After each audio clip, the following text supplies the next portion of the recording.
Coach, how fortunate did you feel to get out of Eureka on Saturday with a 21-17 win, especially when neither team scored in the fourth quarter?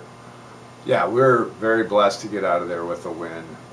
Eureka College is a unique place to play, and we enjoy going down there. And it's tough sledding when you get down to Eureka. We've got a good football team in the UMAC, and so we're very happy to come out with a win on top of that. Northwestern had a 14-10 lead at halftime. What did you tell your team at that point? Well, to be honest, I said 2 words, guys, Eagle football, and that was it at halftime. What does that mean? Expound on that.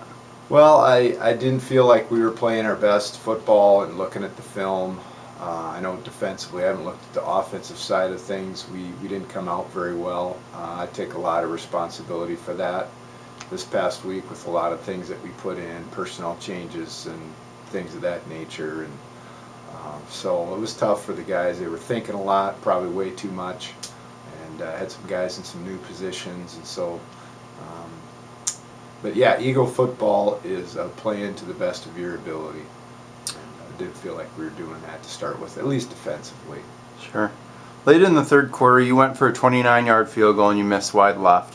And my question necessarily isn't about that field goal, but rather Northwestern's second to last possession of the game when you went for it on 4th and goal from the Eureka 10. And how much did the missed field goal play into that decision? And if you could have that play back, would you have attempted another field goal?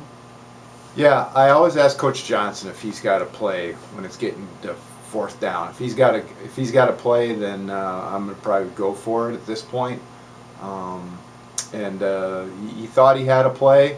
No play is 100%. So we talked about that, and I thought that was probably the right thing to do at that time. Would I do it differently? I don't know. I mean, I thought if we missed the field goal for whatever reason, and I trust our field goal kicker and our snapper and our holder and all that, they'd be on the 20. They'd been moving the ball a little bit.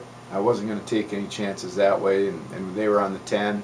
So I felt like it was a pretty good shot for us to go, and I liked our chances. It was a ball thrown to our tight end, Matt Dahman, and we just didn't happen to get that one. So we've talked about Eureka's record-setting quarterback Sam Durley in weeks past on the show.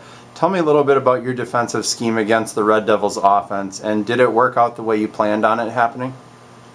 Yeah, they started the game, came out in a set we hadn't really seen, which they've done before, and stopped them. But then they came out and started running the football and throwing the football, keeping us off balance a little bit. Sam's a very good quarterback, and so we were blessed to be able to shut him down when it was appropriate. But yeah, he definitely had his moments throughout the day with our defense a little bit. So. Your team has already clinched a share of the UMAC Championship with Saturday's win. Your team can win that title outright and earn the program's first trip to the NCAA playoffs with a victory over Greenville this coming Saturday. How important are both of those potential accomplishments for your team? Well, we felt like going into the season that we could make a run for the conference championship, that we had the people to do it, and we had as we entered further into the two-a-days, we saw we had a real good freshman class as well to join us to help us with that. But our ultimate goal is always how good can we be at the end of the season. Certainly we want to win the UMAC every year, but our greater goal is always to give God glory, and how good can we be at the end of the season. St. Scholastica is the only UMAC team to have beaten Greenville so far in 2012.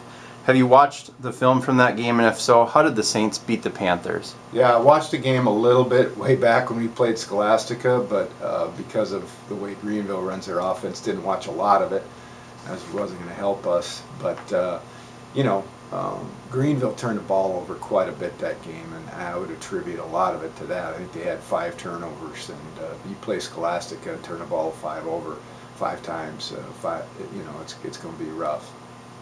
Well, Eureka has one of the better passing quarterbacks in the league. Greenville offers Brendan Chambers under center, who is the UMAC's 3rd leading rusher. What is the key to stopping Greenville's biggest offensive threat?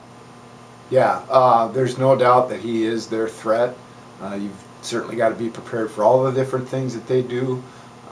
Brandon had a great year against us, or great game against us last year. and certainly, we have a pretty good understanding of what he can do, and so we'll scheme and do our best to try and let our kids just play and not have to think about it, but just go out and play.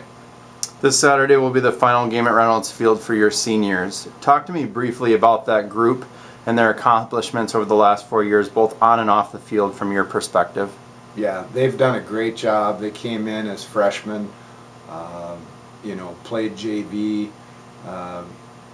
They were the only team since I've been here to be able to play a 3-game JV schedule, which was great. And I think that really pulled them together off the field and on the field. And so those guys have done a great job with leadership. They've been, a lot of them, starters for 3 years. And so I'm very proud of that senior group and how they've led this year. They've really stepped it up this year, especially with their leadership on and off the field.